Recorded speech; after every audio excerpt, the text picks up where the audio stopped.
Happy 4th of July, happy Independence Day.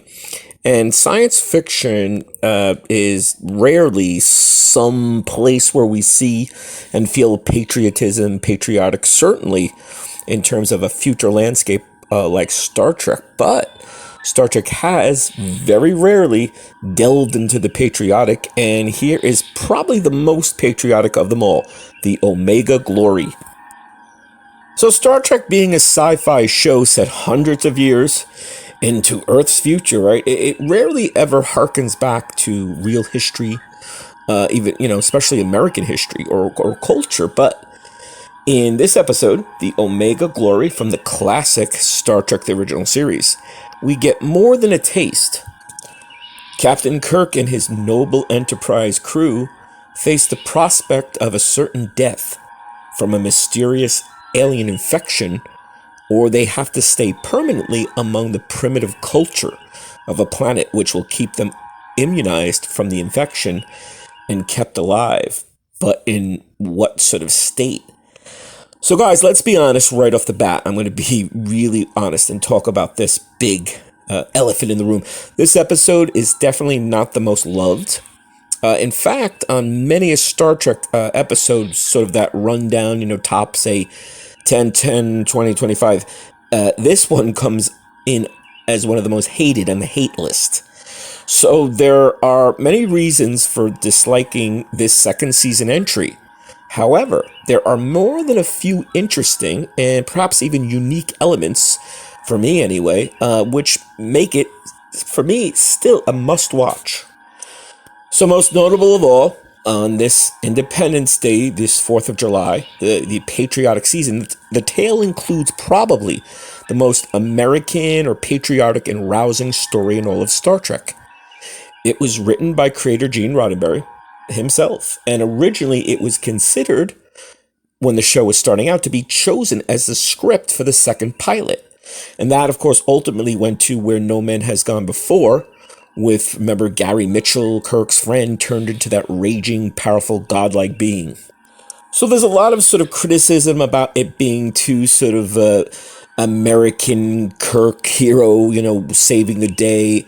It may fail, certainly, in that term of political, allegorical comparisons. But the real intellectual meat of the story, for me, especially for Star Trek fans, owing to our appreciation, or even sometimes the philosophical obsession for how our Star Trek universe is constructed, it's a none too easily solved dilemma.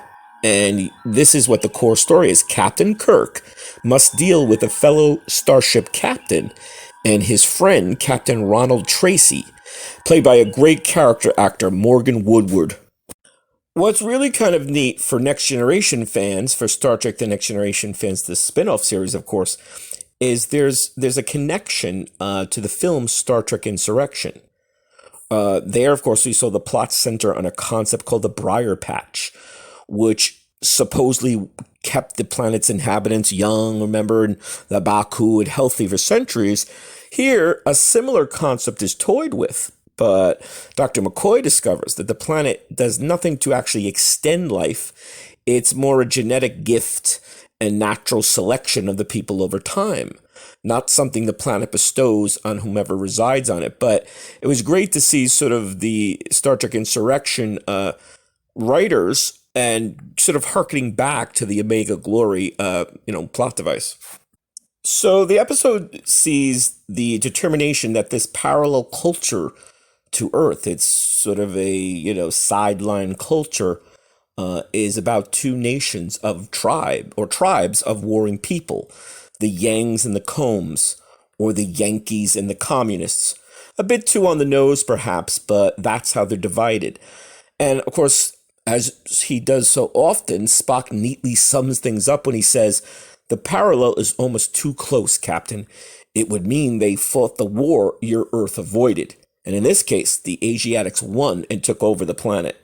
And speaking of Spock, of course, one of the really fun things, and I'm pretty sure this is the first time, and maybe the only time, there's a great moment where Spock uses his Vulcan psychic telepathic whammy on one of the primitives. this girl, one of the Yangs. She obeys him when he gives her sort of a psychic, suggestion. She opens the communicator, and then Sulu hears it, and he beams down with a team to help them out. Again, I think it's the first and maybe the only time that Spock does sort of a psychic, hypnotic whammy command suggestion. Not a mind meld, not sensing something, but he's influencing someone. He's literally like psychically hypnotizing this girl. And it's really cool. I guess they sort of, never used it again, to my knowledge. So the tale culminates in the Yang leader fumbling the American Pledge of Allegiance, and Kirk comes in to tell him just how it's really said and for what reason, the core significance and, symbolism of the pledge. Like for stand unto the republic for which it stands, one nation under God, indivisible, liberty and justice for all. Like for stand. Finally, Kirk acknowledges the power of the American flag. Not a big shock since he was born in Iowa and is still by any measure and still an American, or at least hails from that culture more than anything. Sort of even like look at Picard. Jean-Luc Picard is of the Federation of Starfleet, but his family, his heritage is French. So for Kirk, it's American. He's from Iowa. So again, this episode might not be a favorite. It certainly doesn't appear on many people's best of lists.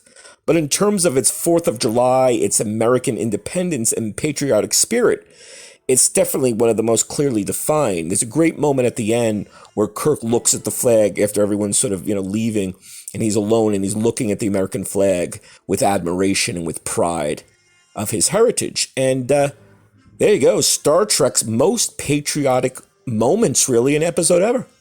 Hope you're enjoying. Hope you're subscribing. See you soon.